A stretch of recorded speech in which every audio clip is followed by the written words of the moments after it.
Telugu one ప్రేక్షకులకు నమస్తే. అక్షరం కార్యక్రమానికి స్వాగతం. ఇవాళ కవిత్వం డిక్షన్. ఈ కవిత్వం డిక్షన్ అనేటువంటి ఈ పుస్తకంలోని ఒక్కొక్క చాప్టర్ను మనము ప్రతి వారం తెలియజేస్తూ వస్తున్నాము. మరి ఈ కవిత్వం డిక్షన్ అనేది కవితా నిర్మాణ పద్ధతులపైన నేను రాసినటువంటి ఒక విమర్శ గ్రంథం.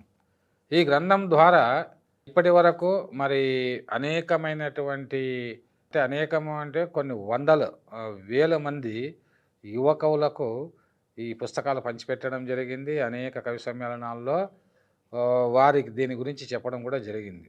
అయితే ఇటీవల కాలంలో చాలామంది నన్ను అడుగుతూ ఉన్నారు, కవిత్వం డిక్షన్ కావాలి, ఎంతమందికని ఎన్ని కాపీలని వేయించి ఇవ్వడము. కాబట్టి అందుకే ఈ తెలుగు వన్ ఛానల్లో మరి ఒక్కొక్క చాప్టర్ గురించి నేను చెప్పడం వల్ల చాలామంది కవిత్వ నిర్మాణ పద్ధతుల గురించి తెలుసుకొని మంచి కవిత్వం రాయడానికి మాకు చాలా ప్రేరణగా ఉంది అని చెప్పేసి నాకు ఫోన్లు చేస్తుంటే ఆ ఉత్సాహంతో నేను ఈ పుస్తకంలో ఉన్నటువంటి అనేక చాప్టర్ల గురించి ప్రతి వారం ఒక చాప్టర్ గురించి మీకు తెలియజేస్తున్నాను. ఇవాళ కవిత్వం గిజిగాడు గూడు అల్లినట్టుండాలి అనేటువంటి చాప్టర్ గురించి మీకు చెప్పబోతున్నాను. చెప్పబోయే ముందు మరి నేను ఈ కవిత్వం డిక్షన్ రాసిన తర్వాత, ఈ పుస్తకం రాసిన తర్వాత మార్మిక నది అనేటువంటి ఒక కవితా సంపుటి 300 పేజీల ఈ కవితా సంపుటి, అద్భుతమైన కవితా సంపుటగా విమర్శకుల చేత ప్రశంస పొందినటువంటి ఈ పుస్తకము ముఖ్యంగా ఈ కవిత్వానికి సంబంధించినటువంటి వాటి గురించి నేను ఒక కవితను చదివి మీకు అంటే ఈ ఎపిసోడ్ను ప్రారంభించడం జరుగుతుంది. ఈరోజు కవి చెట్టు అనేటువంటి కవితతో మరి ఈ కార్యక్రమాన్ని ప్రారంభిద్దాం. కవి చెట్టు. గంప ఎత్తితే నాకు కోడిపెట్ట తపస్సు చేస్తున్న గౌతమ బుద్ధుడిలా కనిపించేది. కోడిని కదిలిస్తే కోడిగుడ్డు ఓ కొత్త కవితలా మెరిసిపోయేది. ఇది కీన్ అబ్జర్వేషను. అంటే కవికి ఏదై అంటే కుక్కపిల్ల సబ్బపిల్ల, మరి శ్రీశ్రీ అంటాడు కదా, అగ్గిపుల్ల సబ్బపిల్ల కుక్కపిల్ల, ఏది కవితకు అనర్హం కాదు అని. అలా కోడిని కదిలిస్తే కోడిగుడ్డు ఓ కొత్త కవితలా మెరిసిపోయేది అని నాకు అనిపించింది. నీ గుండె గంప కింద కూడా ఓ గుడ్డు లాంటి కవిత ఉందేమో చూసుకో. కాలే పెనం మీద గుడ్డును పగలగొడితే ఆమ్లెట్ అవుతుంది. రాలే కలల మీద కనుగుడ్డును జారవిడిస్తే ఓ కన్నీటి కవితగా మారుతుంది. రాలే కలల మీద కనుగుడ్డును జారవిడిస్తే ఓ కన్నీటి కవితగా మారుతుంది. గోడ మీద కోడిపుంజు రెక్కలు దులిపితే సూర్యుడు తూర్పు కొండ మీద ప్రత్యక్షమవుతాడు. నీ గుండె కొమ్మను అనుభూతుల గాలు లూపితే కవితల పూలు జలజల రాలిపడాలి. నేలంతా కవితల పరిమళాలతో నిండిపోయి కవిత్వం మట్టి వాసన వేయాలి. మనుషులంతా మానవత్వపు కావ్యాలైపోవాలి. ఆకాశం మట్టి మనుషుల కావ్యాలు చదివి ఆనందాశ్రువుల చినుకులు రాల్చాలి. ఆకాశం మట్టి మనుషుల కావ్యాలు చదివి ఆనందాశ్రువుల చినుకులు రాల్చాలి. చినుకులు అక్షరాల విత్తులను మొలకెత్తించి పచ్చని కవిత్వపు చెట్టుగా చిగురించాలి. నిజమైన కవి చెట్టే కదా, నిజమైన కవి చెట్టే కదా. కవి చెట్టుపై ఇంద్రధనుసు శాలువా కప్పండి. ఇది కొత్తగా ఊహించాలన్నమాట. కవి చెట్టుపై ఇంద్రధనుసు శాలువా కప్పండి. పక్షుల పూలహారం కవి చెట్టు మెడలో వేయండి. పక్షుల పూలహారం, పక్షులలో అలా వెళ్తుంటాయి కదా, అందుకే పక్షుల పూలహారం కవి చెట్టు మెడలో వేయండి. పూల భాషలో కవిత్వం చెప్పనీయండి. అప్పుడు సముద్రం గుండె ఉప్పొంగి, కవిత ముగింపు ఎలా చేశారని చూడండి. అప్పుడు సముద్రం గుండె ఉప్పొంగి అలల చేతులెత్తి చప్పట్లు కొడుతుంది. ఇది కవి చెట్టు అనేటువంటి ఒక కవిత. సరే, ఈ కవిత ఎందుకు చదివాను అంటే కవిత నిర్మాణం ఎలా చేయవచ్చు, ఎన్ని కోణాల్లో మనము చేయవచ్చు. ఇది ఈ కవిత్వం డిక్షన్లో పాశ్చాత్య దేశాలలో అనేకమైనటువంటి డెవిసెస్లో కవిత్వం రాసినటువంటి కవులు ఎందరో మహాకవులుగా తర్వాత కాలంలో చలామణి అయ్యారు. మన దగ్గర కవులు కలగాపులగము కవిత్వం రాసి మహాకవులుగా చలామణి. ఇది విమర్శ కాదు, ఈ పుస్తకం చదివితే అది మీకు తెలుస్తుంది.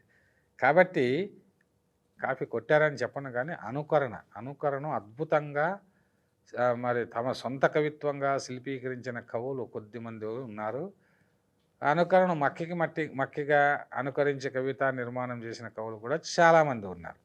అయితే ఇటీవల కవులు చాలామంది యువ కవులు కవయిత్రులు చక్కని కవిత్వాన్ని రాస్తున్న దానికి కారణము మరి సోషల్ మీడియా కావచ్చు, అనేక దేశాల కవితలు బాగా చదువుతున్నారు, ఎక్కువ కవితలు రాస్తున్నారు. కానీ శ్రద్ధగా వాటి మీద ఇంట్రెస్ట్తో కవితలు రాసేటువంటి వాళ్ళు చాలా తక్కువ మంది ఉన్నారు. అందుకోసం వాళ్ళ కోసమే కవిత్వం కొన్ని టెక్నిక్స్ చెబితే వాళ్ళు ఇంకా మంచి చక్కని కవిత్వం రాస్తారనేటువంటి ఒక ఆశతో, ఒక ఆశయంతో, ఒక ఆదర్శంతో నేను ఈ కవిత్వం డిక్షన్ అనేటువంటి పుస్తకాన్ని రాసి ప్రచారం చేస్తున్నాను. ఈరోజు కవిత్వం గిజిగాడు గూడు అల్లినట్టుండాలి. కవిత్వం అంటే ఏమిటో, కవిత్వాన్ని ఎవరెలా నిర్వచించారో ఇంతకుముందే తెలుసుకున్నాం. కవిత్వంలో ఎలాంటి లక్షణాలు ఉండాలి, కవిత్వపు భాష ఎలా ఉండాలి మొదలైన విషయాలు గత కవిత్వం డిక్షన్ వ్యాసాల్లో కొంత వివరించాను. ఇప్పుడు కవిత్వం ఎలా రాయాలి, ఎలాంటి సూత్రాలు లేదా జాగ్రత్తలు పాటించాలి, రూప నిర్మాణం ఎలా ఉండాలి, ఎలాంటి భావచిత్రాలు పదచిత్రాలు ఉపయోగించాలి, వస్తువు అంటే కంటెంట్, రూపం లేదా శిల్పం ఫార్మ్ ఎలా ఉండాలి ఇప్పుడు తెలుసుకుందాం. ఒక్క మాటలో చెప్పాలంటే ఈ టెక్నికల్ పదాలు, వాటి నిగూఢార్థాలు ఎందుకులే అనుకుంటే కొత్తగా కవిత్వం రాసే కవులు కవితలు రాసే ముందు కొన్ని జాగ్రత్తలు పాటించాలి. సరే, టెక్నికల్ పదాల గురించి పక్కన పెడితే కొన్ని జాగ్రత్తలు ఎలాంటి తీసుకోవాలి కవిత్వం రాసే ముందు అనేటువంటిది. నంబర్ 1, కవితను దేనిపై అంటే బ్రాకెట్లో వస్తువు, కవితను దేనిపై రాయాలో, ఏ వస్తువుపై రాయాలో ముందు నిర్ణయించుకోవాలి. రెండవది, వస్తువుకు తగిన రూపం శిల్పం ఏదో నిర్ణయించుకోవాలి. మూడవది, కవిత ఎత్తుగడ ఎలా ఉండాలో తెలుసుకోవాలి. విసుగు పుట్టించే వాక్యంతో కవితను ప్రారంభించరాదు, ఈ విషయం గుర్తుంచుకోవాలి. నాలుగవది ఏంటంటే కవితలో కంటెంట్ లేకున్నా ఊరికే పొడిగించరాదు. ఊరికే కవితను ఆ కంటెంట్ లేకున్నా కూడా పొడిగిస్తూ ఉంటారు, అది తప్పు. ఐదవది, విషయాలన్నీ ఒకే కవితలో చెప్పాలన్న తపన అక్కరలేదు. ఆరవది, చెప్పే విషయానికి ప్రతీకలు చేర్చాలి. కవితకు ప్రతీకలే అందం. ఊరికి ఏదో వాక్యం కాకి పుల్లలు తెచ్చి గూడు అల్లినట్టుగా ఏదో కొన్ని వాక్యాలు పెంచి కవిత రాయకూడదు. గిజిగాడు గూడు, గిజిగాడు ఎంత అందంగా మరి గూడు నలుతుంది అలా అల్లాలనేది దీని సారాంశం. ప్రతీకలు లేకున్నా మంచి భావనా బలంతో లేక అభివ్యక్తితో కవితలు రాయవచ్చు. ఎనిమిదవది, కవితాపాదాలు పొడుగ్గా ఉండాలా చిన్నవిగా ఉండాలన్నది కవి నిర్ణయించుకోవాలి కంటెంట్ని బట్టి. తొమ్మిదవది, పొడుగాటి వాక్యాల కన్నా చిన్న వాక్యాల్లో కవితను నిర్మించడం మంచిది. 10వది, భాష ఎంత సరళంగా ఉంటే అంత మంచి కవిత అవుతుంది. 11, కవితను ఎక్కడ ఎలా ఆపాలో కవికి తెలిస్తే మంచిది. ఇది అనుభవంతో వస్తుంది. 12వ పాయింట్, కవితలో ఏమి చెప్పబోతామో పాఠకుడికి ముందే తెలిసిపోరాదు, క్లూ ఇవ్వకూడదు. కొద్దిమంది టైటిల్లోనే క్లూ ఇచ్చేస్తారు, కాబట్టి అలా ఇవ్వకూడదు. శీర్షిక మరి సింబాలిక్గా పెట్టాలి.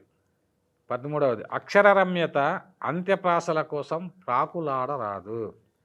14వది, కవిత ప్రారంభం ఎంత ముఖ్యమో ముగింపు అంతే ముఖ్యం. అంటే సర్ప్రైజ్ కలిగి ఉండాలి, అంటే కవిత ముగింపు సర్ప్రైజ్ కలిగించాలి. 15, పద్య ఛందస్సు, అనవసరమైన అలంకారాలు, గ్రాంధిక భాష, పాతక్రియ పదాలు వదిలివేయాలి.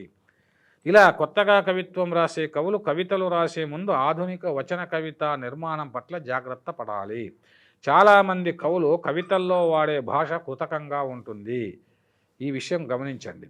కవితలో చెప్పబోయే విషయాన్ని ముందుగా తెలిసిపోయేలా శీర్షికలు పెడతారు.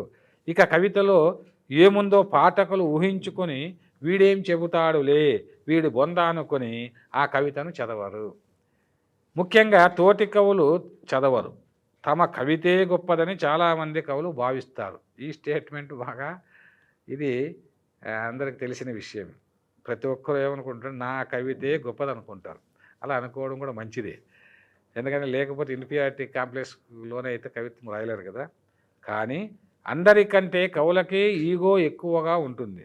అందుకే కవి సమ్మేళనాల్లో తమ కవితను చదివి వెళ్ళిపోతారు. ఇది చాలామంది చేసే పని. నేడు కవిత్వం రాసే వారికి చాలామందికి కవితా నిర్మాణం గురించి తెలియదు. ఇది 100% కరెక్ట్. ఇప్పటికీ ఉగాది కవితను ప్రారంభిస్తూ అమ్మా ఉగాది, రావమ్మ ఉగాది అంటూ కవితను ప్రారంభిస్తారు. ఉగాది వస్తే కోకిల వస్తుందని, మావిడాకులు ఉంటాయని, పచ్చడి చేస్తామని ముందే తెలిసిపోతుంది గనుక వాడి కవితను వినడానికి ఎవరూ ఆసక్తి కనబరచరు. అందుకే గొప్ప కవి అనిపించుకోవాలంటే బాగా కవిత్వం చదవాలి అన్నారు హెలెన్ గార్డనర్.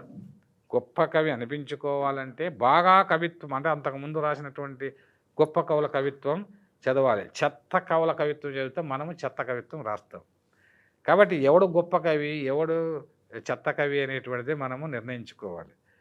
మాలాంటి వాళ్ళని అడిగితే చెప్తాం ఎవడు గొప్ప కవి, ఎవడు చెత్త కవి, ఎవడు మార్కెట్ కవో, ఎవడు పబ్లిసిటీ కవో, ఎవడు మెట్రో నగరంలో అందరినీ పట్టుకొని గొప్ప కవి అయ్యాడో మేము చెప్తాం. కానీ పత్రికల్లో వచ్చిన కవిత్వం అంతా గొప్ప కవిత్వం కాదు. అది రాసిన వాళ్ళు గొప్ప కవులు కాదు. గొప్ప కవులు చాలామంది అజ్ఞాతంలో ఉన్నారనేటువంటి విషయాన్ని మీరు తెలుసుకోండి. అందుకే ఎందుకంటున్నా అంటే ఆమె కన్నా ఇంకా ఇలియట్ కవిత్వం బాగా చదివి జాతి జనులు వాడుకునే భాషను ఆశ్చర్యం కలిగించే విధంగా టిఎస్ ఇలియట్ కవిత్వీకరించాడని ప్రొఫెసర్ మేథీసన్ అంటారు. అంటే ఇది పాశ్చాత్య దేశాల్లో కూడా ఇది ఉంది, ఇక్కడే కాదు ఎక్కడ కూడా. అంటే టిఎస్ ఇలియట్ గొప్ప కవిత్వం రాశాడని చెప్పింది ఎవరు అంటే మేథీసన్. దీన్ని బట్టి మనం తెలుసుకోవాల్సింది ఏమిటంటే యువ కవులు గొప్ప కవులు రాసిన కవిత్వాన్ని చదవాలి. వారు కవితను ఎలా ప్రారంభించారో, ఎలాంటి ప్రతీకలు వాడారు, భాష ఎలా ఉంది, కవితా పదాలు కూర్పులో ఎలాంటి మెలకువలు పాటించారు, పదబంధాలను ఎక్కడ మెరిపించారో, అభివ్యక్తిలోని కొత్తదనం ఏమిటి గమనించాలి. అప్పుడే కవితను ఎలా రాయాలో తెలుసుకుంటారు. కవితలో భావచిత్రాలు ఉండాలి. ఎందుకంటే భావచిత్రాలలో భావం, ఇంద్రియానుభూతి కలిగి ఉంటుంది. ఒక విషయాన్ని ఇతర విషయాలతో పోల్చి చూడటం ద్వారా భావచిత్రాలు ఏర్పడతాయి. అలాగే పదచిత్రాలు. ఓ బెంగాలీ కవి నిప్పు పూజార్లు అన్న సరికొత్త పదబంధం వాడినప్పుడు నివ్వెరపోయారు. అలాగే కవిత్వంలో కొత్త ఇమేజెస్ వాడటం ఎంతో ముఖ్యం. అలా శేషేంద్ర వాడిన ఇమేజెస్ చూసి శ్రీశ్రీ నివ్వెరపోయి ధుమాగా ఉంది ఇమేజీ, రమారమి కవులు సమాధి అంటూ శేషేంద్ర ప్రతిభను అభినందిస్తూ కితాబిచ్చారు. అంటే ధుమాగా ఉంది, ధీమాగా దుమాగా ఇవన్నీ పదాలు తెలుసు కదా మనకు. కాబట్టి దుమాగా ఉంది ఇమేజ్ అంటే శేషేంద్ర ఇమేజ్, అలాంటి ఇమేజ్లు వాడాడని. రమారమి కవులు తెలుగు కవులు సమాధి అన్నారు. అంటే శేషేంద్ర కన్నా ముందు రాసినటువంటి కవులు వాడిన ఇమేజెస్కి శేషేంద్ర వాడిన ఇమేజెస్కి చాలా తేడా ఉంది అని ఆయన చెప్పకనే చెప్పారనమాట. అంతేకాదు శ్రీనాథుని క్రీడల్లో అల్లసాని వాడల్లో కూడా దొరకని పదచిత్రం విచిత్రం కడు పవిత్రం అంటూ శేషేంద్ర కవిత్వాన్ని శ్రీశ్రీ మెచ్చుకున్నారు. కొత్తగా కవిత్వం రాసే కవులు పదచిత్రాలు, భావచిత్రాలు పాతబడినవి వాడకుండా కొత్తవి సృష్టించుకోవాలి. అలాగే కవితా వాక్యాలు ఎలా మొదలు పెట్టాలి, కవితను ఎలా నిర్మించుకుంటూ పోవాలి, ఎక్కడ విరుపులు విరియాలి, ఎక్కడ భావాన్ని పదచిత్రాలతో మెరిపించాలన్న విషయాన్ని బాగా ఆలోచించాలి. ఎందుకంటే కవి సృజించే ఇమేజరీ మెస్మరిజంలో పాఠకుడు కొట్టుకుని పోతూ ఆ కవిత్వంలో తన జీవితానుభవాలను చూసుకుంటూ అనుభూతి చెందుతాడు. ఎందుకంటే కవి రాసే కవిత్వాన్ని చదివిన తర్వాత ఒక తీవ్రానుభూతికి లోను కావాలి పాఠకుడు. అంతేకాకుండా కవి ఉద్వేగం పొందుతాడు, ఉల్లాసం చెందుతాడు, మెల్లగా ఊపిరి పీల్చుకుంటాడు. మంచి కవితాత్మకమైన భావచిత్రం కాలం మారుతున్నా పాతపడదు. ఇటీవల ఫేస్బుక్లు, అంతర్జాల పత్రికలు, కవిత్వాన్ని ప్రోత్సహించే గ్రూపులు వచ్చాక కొత్త కవులు ఉత్సాహంగా కవితలు రాస్తున్నారు. ఇంకాస్త మీ కవిత బాగుందని నో వర్డ్స్ అని పొగిడితే ఎగిరి గంతేస్తారు. ఇంతవరకు బాగానే ఉంది, కానీ వారి కవితలు ఎదుటి వ్యక్తుల హృదయాలను ఎంతవరకు టచ్ చేస్తున్నాయన్నది ఆలోచించుకోవాలి. నిజంగానే కవులను ప్రోత్సహించడం మంచిది. అయితే అప్పుడు కవులు మరింత బాధ్యతగా కవితా నిర్మాణం చేపట్టాలి. అంటే ప్రోత్సహిస్తున్నారు కదా అని ఎటబడితే అట రాయకూడదు. బాధ్యతగా కవిత్వం రాయాలి. ముఖ్యంగా కవిత్వం డిక్షన్, పోయిటరీ డిక్షన్లో రూపం లేదా శిల్పానికి ఎక్కువ ప్రాధాన్యం ఉంటుంది. వస్తువును ఎలా వ్యక్తీకరిస్తామో ఆ విధానాన్నే రూపం, ఫార్మ్ అంటారు. కవితా రూపం సులభంగాను, స్పష్టంగాను, ఆకర్షణీయంగాను ఉండాలి. ఇది మెయిన్ పాయింట్. కవితా రూపము సులభంగాను, స్పష్టంగాను, ఆకర్షణీయంగాను ఉండాలి. అలాంటి కవితలు చదవగానే మనకు ఒక రకమైనటువంటి అనుభూతికి లోనవుతాము. అంతేగాని అబ్బా ఎంత కొత్తగా చెప్పారు, ఈ అభివ్యక్తి నవ్యత చాలా బాగుందని ఫీల్ అవుతాం అన్నమాట. అలా ఉండాలంటే అనవసరమైన ఆకర్షణల జోలికి వెళ్ళకూడదు. అందంగా ఉన్న అమ్మాయికి సహజమైన అందం కన్నా అనవసరమైన మేకప్ వేస్తే ఎబ్బెట్టుగా ఉన్నట్టు కవితకు వస్తువును ఎంతవరకు ఎలివేట్ చేయాలో అంతవరకు మించిన అలంకారాలతో ముస్తాబు చేస్తే రూపం దెబ్బతింటుంది, భావం రసాభాసమైపోతుంది. ఇక్కడ వస్తువును బట్టి రూపం ఉండాలా, రూపాన్ని బట్టి వస్తువు ఉండాలా, లేదా అంటే శిల్పం రూప సాధనతో వస్తువును లాక్కెళ్ళాలా అన్నది కవి భావనా బలాన్ని, మేధస్సును, వస్తువు పట్ల అతనికి ఉన్న స్పందనను, తీవ్రమైన ఆపేక్షను, నిబద్ధతను బట్టి ఉంటుంది. ఒక్కోసారి కవితను రాస్తూ పోతున్నప్పుడు మనకు తెలియని మంచి భావాలు, ప్రతీకలు వచ్చి పడతాయి. తానొకటి తలిచిన దైవం ఒకటి తలిచిన అన్నట్టు కవి ఏదో రాయాలని రాస్తూ పోతే అది మరేదో కవిత అయిపోతుంది. అయ్యేదేదో బాగా అవ్వనవచ్చు, మనకి అసహ్యం కలిగే విధంగానూ మారనవచ్చు. అందుకే కొత్త శిల్పం కొత్త వస్తువు నుండి పుట్టుకొస్తుంది అంటాడు క్రుషర్నిక్ అన్న రష్యన్ రూపవాది. ఇతడు రష్యన్ రూపవాది. ఈ క్రుషర్నిక్ అనేటువంటి వ్యక్తి ఏమన్నాడంటే, with new form comes a new content, form thus determines content అంటాడు. కాబట్టి కొత్త యొక్క ఫార్ము కొత్త సబ్జెక్ట్ అంటే కొత్త కంటెంట్ నుండి వస్తుంది అంటాడు. ఒక్కోసారి రూపమే వస్తువును నిర్ణయిస్తుందని కూడా చెప్పారు. ఇక్కడ కవిత్వం డిక్షన్ కవి వస్తువును కవిత్వం చేసే ప్రక్రియలో దర్శించే నైపుణ్యం బట్టి ఉంటుంది. ఇది ఇంతకుముందు చాప్టర్లో కూడా తెలుసుకున్నాం మనం. అంటే కవిత్వం డిక్షన్ కవి వస్తువును దర్శించేది నైపుణ్యాన్ని బట్టి ఉంటుంది, కీన్ అబ్జర్వేషన్ బట్టి అని కూడా చెప్పుకున్నాం. అందుకే కొత్తగా కవిత్వం రాస్తున్న కవులతో పాటు చాలా కాలంగా కవితలు రాస్తున్న పెద్ద కవులు కూడా కవితను రాశాక తామే పాఠకుల స్థాయిలోకి వెళ్ళి తమ కవితలో ఉన్న లోపాలేమిటో పరిశీలించుకోవాలి. పదే పదే వాక్యాలను మార్చుకుంటూ కొత్త ఇమేజెస్ వేయడానికి ప్రయత్నించాలి. భాషలో వాడిన పదాల కన్నా సులభమైన పదాలు ఉన్నాయా, తెలుగు పదాల స్థాయిలో ఇంగ్లీషు పదాలు లేదా మరే ఇతర భాషా పదాలు వాడాల్సిన అవసరం ఉందా, ఒకవేళ అలా వాడితే అంతకన్నా పొయిటిక్ బ్యూటీ వస్తుందా అని ఆలోచించుకోవాలి. ఇతర భాషా పదాలు వాడటంలో తప్పు లేదు. కొంతమంది కావాలని ఇంగ్లీష్ పదాలు వాడుతూ ఉంటారు. ఆరుద్ర మన తొమ్మివాహంలో చాలా ఇంగ్లీష్ పదాలు వాడినప్పటికీ దాన్ని సెంటెన్స్ ఫార్మేషన్లో అది కొత్త అభివ్యక్తితో కొత్తగా ఉండేలా ఆయన నిరూపించారు. కాబట్టి మరి ఆరుద్ర కవిత్వం కాదని ఎవరు అనలేరు. Rail, bus, engine, railway gate, bus station ఇలాంటి పదాలకు బదులుగా తెలుగు లేక సంస్కృత పదాలు, పదబంధాలు వాడటానికి ప్రయత్నించడం వృథా ప్రయాసే అవుతుంది. అందుకే నా వచన కవితల దుడ్డు కర్రలతో పద్యాల నడుము విరగ్గొడతానన్న పట్టాభి తన కవిత్వ నిర్మాణంలో రూపానికి అత్యధిక ప్రాధాన్యత ఇచ్చి ఫిడేల్ రాగాల డజన్ కవితా సంపుటిని వెలువరించాడు. ఆ పుస్తకానికి ముందు మాట రాస్తూ శ్రీశ్రీ విచిత్రమే సౌందర్యం, ఇక్కడ విచిత్రం అంటే వైచిత్రమే సౌందర్యం, సౌందర్యం రూపవాదానికి చెందినదని చెప్పారు. అంటే కవితా నిర్మాణంలో ఏదో సౌందర్యం కనిపించాలని, ఆ సౌందర్యమే రూపం లేదా శిల్పమని మనం అర్థం చేసుకోవాలి. అలాంటి మంచి కవితా రూపం సాధించాలంటే మనం రాసిన కవితలను ఓపికన్నంత వరకు సరిదిద్దుకోవాలి. మహాకవులు, రచయితలంతా అదే పని చేశారు. టాల్స్టాయ్ యుద్ధము శాంతి నవలను 19 సార్లు అభివృద్ధి పరుస్తూ తిరిగి రాశాడట. మనం అలా కవితను తిరిగి రాస్తామా? రాస్తే ఫేస్బుక్లో లైక్ల సంగతి ఏమిటి? ఏదో ఒక కవితను ఎఫ్బీలో త్వరగా పెట్టాలిగా, దానికి అంత శ్రమించాలా అనుకుంటే ఫలితం కూడా అలాగే ఉంటుంది. కవిత్వం తెలిసిన వారు అలాంటి కవితను చూసి నవ్వుకుంటారు.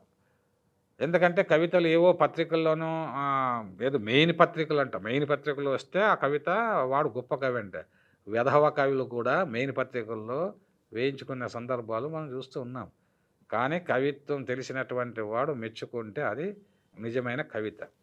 అంటే రసహృదయుడు అయినటువంటి పాఠకుడే నిర్ణయిస్తాడు ఎవడి కవితలో ఎంత సత్తా ఉంది లేక ఎంత చెత్త ఉంది. అందుకే జాగ్రత్తగా కవిత్వం రాయాలి. కవిత్వం తెలిసిన వారు అలాంటి కవితను చూసి నవ్వుకుంటారని అందుకే అన్నా. ఇక ఈరోజు కవిత్వం డిక్షన్లో కవితను ఎలా నిర్మించాలో ప్రముఖ కవి ప్రసాదమూర్తి కవితలో చూద్దాం. ఇంతకు ముందే ప్రసాదమూర్తి నాన్న చెట్టు, మాట్లాడుకుందాం, కలనేత, చేనుగట్టు, పియానో లాంటి కవితా సంపుటాలు వెలువరించారు. కవిత్వాన్ని ఏదో కీర్తి కోసం కాకుండా ఆర్తితో రాసే మంచి కవి అతడు. ఇక్కడ మంచి కవి అని ఎందుకు అంటున్నానంటే కవితకు శిల్ప సొగసులద్దడంలో ఆయన అనుసరించే కవితా నిర్మాణ సూత్రాలు వెరైటీగా ఉంటాయి. ఆయన కవిత్వాన్ని కొత్త డిక్షన్తో మెరిపిస్తాడు. కవిత్వం రూపం గురించి మాట్లాడాలంటే ప్రసాదమూర్తి కవిత్వం గురించి మాట్లాడాల్సిందే.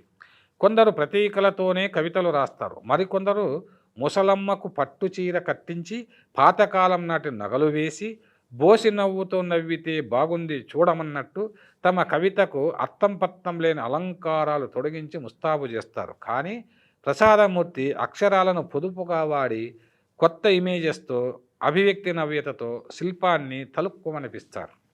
ఉదాహరణకు, అన్ని దూరాలు మైలురాళ్లతో కొలవలేం, దూరానికి ఏది బోర్డింగ్ పాయింటో ఏది డెస్టినేషనో తెలియకుండానే ఎక్కడని టికెట్ కొనుక్కుంటావు అంటూ కవితను ప్రారంభిస్తారు.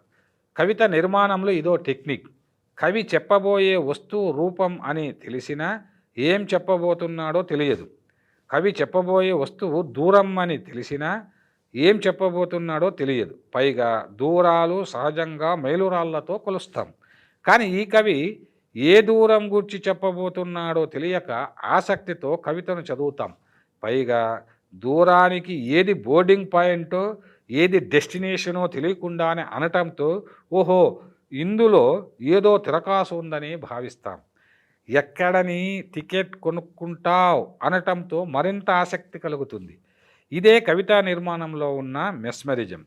కవితా పాదాలు పఠిత మనసులు క్యూరియాసిటీని రేకెత్తించాలి. ఇక్కడ బోర్డింగ్, డెస్టినేషన్ అన్న ఆంగ్ల పదాల వాడటంలోనే కవి కవితా నిర్మాణం పట్ల జాగరూకతతో ఉన్నాడని అర్థమవుతుంది. తెలుగు పదాలు వాడితే పొయిటిక్ బ్యూటీ పోతుంది. నవ్వే రెండు పదాల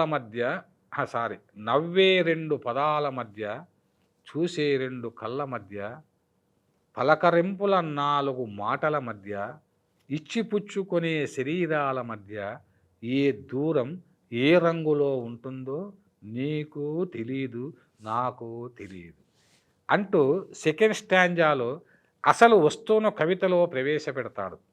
అంతవరకు ఏ దూరాల గురించో పాఠకులకు తెలియదు కాబట్టి ఇప్పుడు ఒక మూడ్లోకి వారిని లాక్కొస్తాడు.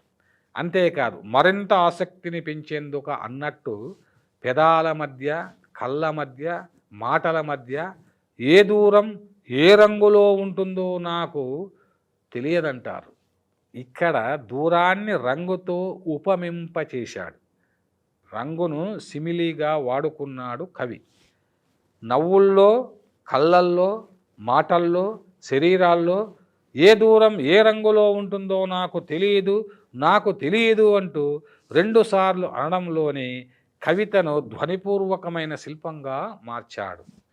కవితా నిర్మాణంలో ఇదో టెక్నిక్. నాకు తెలియదనటంలోనే కవికి తెలుసనే పాఠకులకు తెలిసిపోతుంది. అంతేకాదు కవి ఏం చెప్పబోతున్నాడోనని థర్డ్ స్టాంజాలోకి మనసు లాగుతుంది. అంతరిక్షాన్ని దగ్గర చేసుకున్నంత సులువుగా ఆత్మల్ని దూరం చేసుకున్నాం. అంతరిక్షాన్ని దగ్గర చేసుకున్నంత సులువుగా ఆత్మల్ని దూరం చేసుకున్నాం అంటూ ఒక్కసారిగా అసలు విషయం బయట పెడతాడు. ఇక్కడ కవులను భావచిత్రాల ద్వారానే అర్థం చేసుకుంటామన్న విషయాన్ని మనం మర్చిపోరాదు. అంతరిక్షాన్ని దగ్గర చేసుకోవడం అంటే ఇవాళ శాస్త్ర సాంకేతికాభివృద్ధితో చంద్రమండలం పైకి వెళ్ళి వస్తున్నాం, అది సులువు. కానీ ఆత్మల్ని అంత సులువుగా దగ్గర చేసుకోలేం.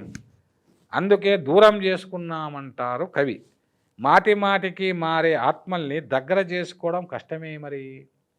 ఇక్కడ మొదటి 2 స్టాంజాల్లో చెప్పిన విషయం కంటెంట్ను అంతరిక్షాన్ని దగ్గర చేసుకున్నంత దృశ్యంతో పోల్చి కవితను అర్థవంతంగా మెరిపిస్తారు.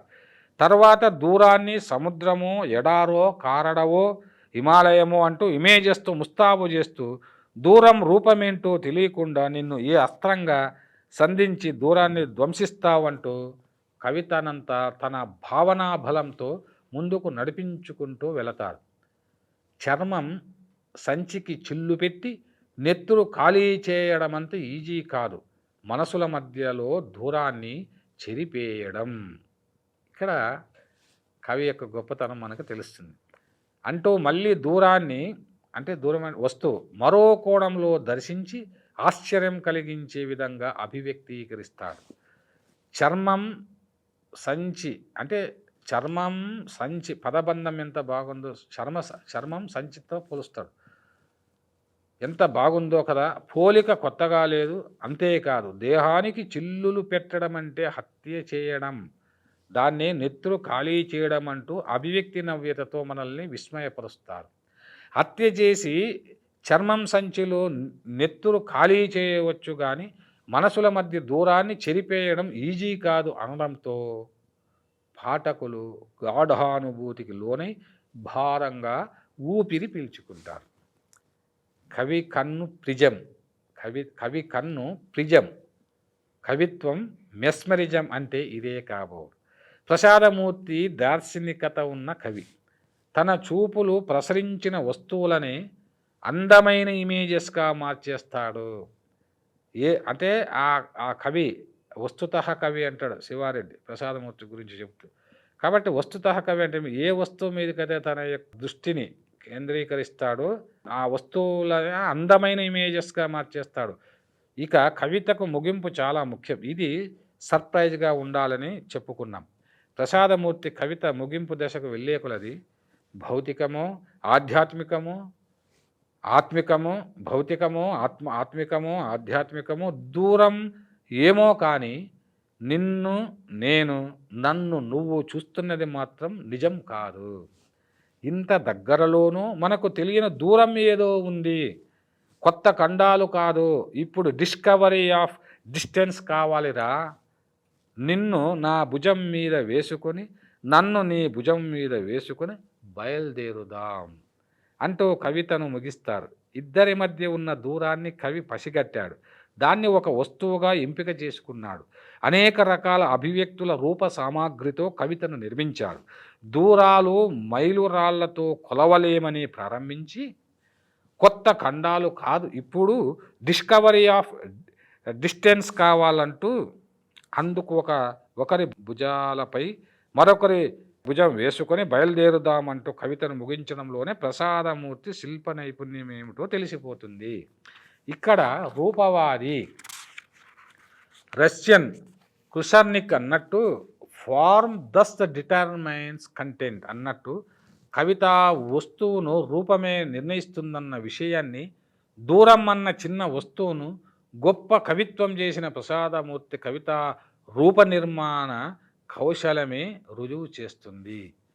ఇక ఈ కవి ఎంత సరళమైన భాషను వాడుతున్నారో, ఆంగ్ల భాషా పదాలను అవసరమైన చోట ఎలా చేర్చి కవితా శిల్పానికి మెరుగులు దిద్దాడో, కవితను ఎలా ఎత్తుకొని ముగించాడో ఆయన పొయిటిక్ డిక్షన్ యువ కవులు గమనించాలి. ఇలా ప్రసాదమూర్తి కవిత్వం రాస్తే గిజిగాడు గూడు అల్లినట్టు రాస్తాడు. అంటే గిజిగాడు ఎక్కడ గూడు అల్లుతుందో మీకు తెలుసు. గిజిగాడు చెట్టు మీద చెట్టు కొమ్మ చిటారు కొమ్మని అన్నట్టుగా చాలా అందంగా ఆ అల్లిక మానవ మాతృలకు కూడా సాధ్యం కాదు, అంత బాగా అల్లుతుంది, చూడ్డానికి చాలా అందంగా ఉంటుంది. అలాగా కవిత్వము అల్లిక జిగిబిగి అని పెద్దనన్నట్టుగా ఇక్కడ ఈ జిగిబిగి కాదు, ఇప్పుడు అంతా సరళంగా ఉండాలన్నమాట, బాగా అర్థం అవ్వాలి, కొత్త ఇమేజినరీతో ఉండాలి, కొత్త ఇమేజెస్ ఉండాలి, అలాంటి కొత్త అభివ్యక్తితో ఉండాలి. అవి ప్రసాదమూర్తి కవితలో మనం చూస్తాం అన్నమాట. ఈ కవితలో ఇంతవరకు చూసాం. కాకి పుల్లలు తెచ్చి గూడు అల్లుతుంది, గాలివాన వస్తే ఆ గూడు అంతా చెదిరిపోతుంది ఆ పుల్లలు. అట్లాగా చాలామంది ఊరికి ఏవో వాక్యాలు పేర్చి కాకి పుల్లలు తెచ్చినట్టు పేర్చినట్టుగా ఆ వాక్యాలను పేర్చి కవిత్వం రాస్తే అది చాలా కాలం నిలవదన్నమాట. అందుకే ప్రసాదమూర్తి లాంటి సీనియర్ కవులు రాసిన కవితా సంపుటాలను చదవడం వల్ల కొత్త కవులకు కొత్త డిక్షన్ తమకు తెలియకుండానే తమ కవితా నిర్మాణం కొత్త డిక్షన్ అనేటువంటిది వస్తుంది. ఇప్పుడు నేను రాస్తున్నాను కవిత, బిక్కీ కృష్ణ కవిత రాస్తున్నాడు అంటే బిక్కీ కృష్ణ కవిత సపరేట్ డిక్షన్‌గా ఉంటుందని కారణం ఏంటి? కారణం ఏంటంటే అనేక మంది కవులు, దేశ విదేశీ కవుల యొక్క కవితా నిర్మాణాలను చదివాను కాబట్టి నాకు తెలియకుండానే నా కవితా నిర్మాణం ఈ కొత్తదనం మీద ఉంటుంది. సరే భావన, బలము, భావుకత, ప్రతిభ అనేటువంటి నవోన్మేషశాలిని ప్రతిభ అంటాడు కదా భామహుడు. అలా ప్రతిభ సహజంగా వస్తుంది క్రియేటివిటీ అనేది. కానీ వ్యుత్పత్తి అంటే అనేక పుస్తకాలను చదవాలి. ఆ చదివేది ఎవరిది చదవాలి? ఎలాంటి వాళ్ళది చదవాలి? ఎవడో గొప్ప కవి అని చెప్పేసి వాడు పబ్లిసిటీ చేసుకొని వానికి ఒక 100 మాగధ బృందం ఉంటే ఆడు యూనివర్సిటీల్లోనో ఇంకో చోట పత్రికల్లోనో వాడు ప్రచారం అయిపోతే వాడిని గొప్ప కవిగానే అంగీకరించాల్సిన అవసరం లేదు. ఆ కొత్త కవులు తెలుసుకోవాల్సిన విషయం ఇది. అందుకే నా కవిత్వ డిక్షన్ ఇది పరిశోధనా గ్రంథమే వాస్తవానికి, కానీ విమర్శనా గ్రంథంగా మారింది. రాస్తున్నప్పుడు టెక్నిక్స్ చెబుతున్నట్టుగానే నాకు కొద్దిగా భావావేశం వస్తుంది. అంటే ఈ ఒక జర్నలిస్ట్ విమర్శకుని కాబట్టి ఈ యొక్క తెలుగు సాహిత్యంలో తెలుగు కవిత అనేది ఇప్పటికీ కూడా ఇంకా శ్రీశ్రీలాగా రాయాలి, శివారెడ్డిలాగా రాయాలో, లేకుంటే మోలాగా రాయాలో, ఇంకోరిలాగా రాయాలో అనే చెబుతున్నారు తప్ప ఏ కవితా సంపుటిని ఆవిష్కరించినా శ్రీశ్రీ కొటేషన్ లేకుండా, శేషేంద్ర కొటేషన్ లేకుండా, శివారెడ్డి కొటేషన్ లేకుండా, ఇంకొకరు కొటేషన్ లేకుండా చెప్పడం లేదు. అరే నువ్వు కవిత్వాన్ని అనాలిసిస్ చేస్తున్నాడో ఆ అబ్బాయి ఏం రాశాడు, ఎంత కొత్తగా అభివ్యక్తీకరించాడు, అబ్బాయి గురించి మాట్లాడాలి. అందుకే ఇప్పుడు ప్రసాదమూర్తి కవితను ఎందుకు ఉదాహరించను? ప్రసాదమూర్తి ఒరిజినల్ వస్తుతః కవి. అతను ఇటువంటి కుట్రలు, కుతంత్రాలు, పబ్లిసిటీకి ఇదంతటికి దూరంగా ఉంటాడు. అంటే కవి అనేటువంటి వాడు సహజంగా ఇంతకుముందు కూడా నేను చదివాను కదా, సహజంగా గుర్తింపు అనేది అదంతకు అదే వస్తుందిలే అంటారు. అదంతకు అదే ఏమీ రాదు. కానీ సహృదయుల గుర్తింపు కన్నా గొప్ప గుర్తింపు అవసరం లేదు. ఎవరో మంచి రసహృదయులు అనేటువంటి వాళ్ళు గుర్తిస్తారు. కాలమే ఆ యొక్క కాలము కూడా నిర్ణయించేదండి. కొన్ని మంచి పుస్తకాలు, మంచి కవితా సంపుటాలు కానీ ఇప్పుడు అవార్డులు వచ్చినటువంటివన్నీ కూడా గొప్ప కవితా సంపుటాలు ఏమి కావు. అవార్డు రానివి తక్కువ కాదు. అందుకే కానీ అసలైన కవిత్వం ఏమిటి అనేటువంటిది కవిత్వం డిక్షన్ మీరు చదువుకొని మీరు రాసి మరి తెలుగు కవిత్వాన్ని పరిపుష్టవంతం చేయాలని చెప్పేసి కోరుకుంటూ ఈ ఎపిసోడ్ను నేను ముగిస్తున్నాను.